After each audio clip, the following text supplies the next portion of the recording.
Olá, caros alunos. Nessa aula, vamos começar a aprender sobre o sistema nervoso. Como funcionam seus neurônios, as principais células do nosso sistema nervoso. Então, aqui nós temos um esquema de um neurônio padrão, tá? Ele é formado por prolongamentos chamados dendritos, pelo corpo celular e por um prolongamento que normalmente é maior, chamado axônio. Normalmente por quê? Porque pode ser que o axônio seja mais curto que os dendritos, tá? Então existem neurônios com morfologias, ou seja, formas diversas. Os axônios, eles apresentam essa estrutura chamada de extrato mielínico, conhecido antigamente como bainha de mielina, que são células que se enrolam no axônio, produzindo uma substância chamada mielina, que acelera a condução do impulso nervoso em até 100 vezes em relação a um neurônio que não possua essa estrutura. Tá? A condução do impulso nervoso, ela sempre segue um padrão. O impulso nervoso sempre entra pelos dendritos, tá? Sempre se propaga pelo corpo celular e vai sair pelo axônio.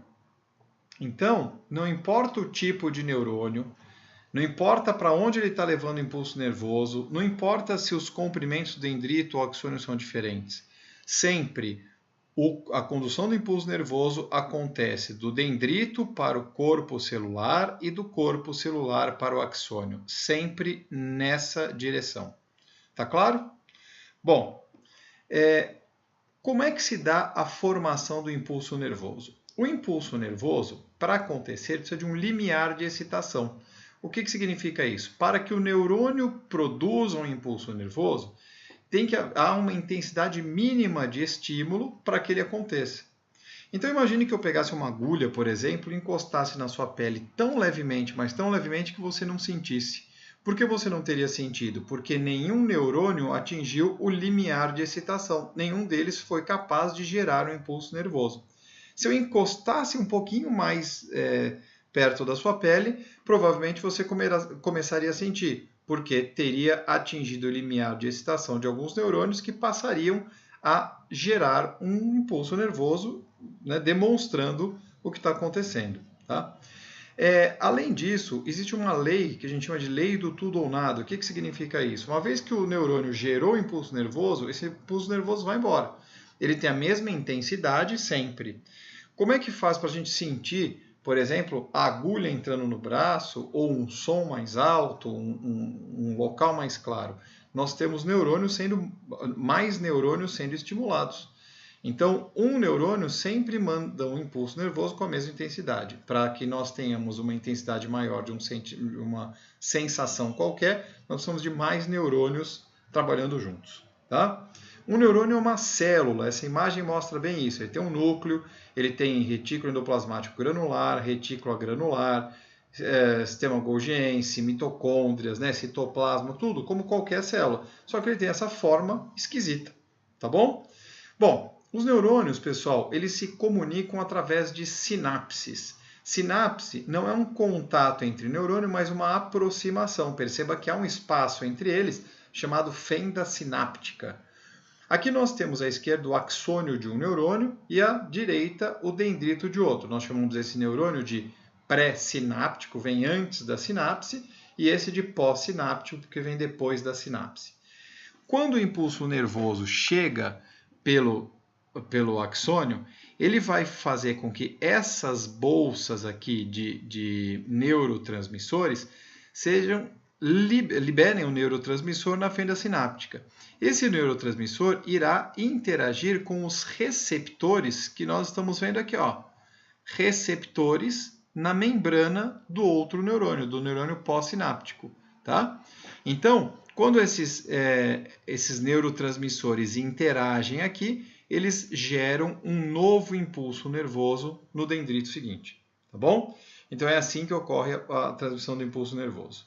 Bom, as sinapses elas podem acontecer entre o axônio de um neurônio e o dendrito do outro. É chamado de axodendrítica, axônio e dendrito diretamente. Mas é possível também que o axônio libere neurotransmissores captados pela membrana do neurônio seguinte. Então, ocorre entre o axônio e o corpo celular do neurônio. Também existe isso. Quer dizer que os receptores, né, esses receptores aqui, ó, estariam no corpo celular do neurônio e não necessariamente no dendrito. Tá bom? Bom, quais são os tipos de neurônios? O primeiro tipo de neurônio é sensorial ou sensitivo, que leva a informação dos receptores para os centros nervosos. Quem são os receptores? Nós temos receptores espalhados por todo o nosso corpo. Na nossa pele nós temos receptores de calor, de frio, de pressão. Os nossos olhos têm receptores de luz. Nosso ouvido, nossa orelha interna, receptores de som e assim sucessivamente. Então, esses receptores captam a informação e transmitem ao neurônio sensorial que levará para os centros nervosos, ou seja, para o cérebro, para a medula espinal. Tá? Os neurônios associativos estão nos centros nervosos, eles só são encontrados lá no encéfalo, no cérebro, medula espinal, e eles interpretam os estímulos recebidos, tá? E geram respostas que voltam pelos neurônios motores ou efetuadores.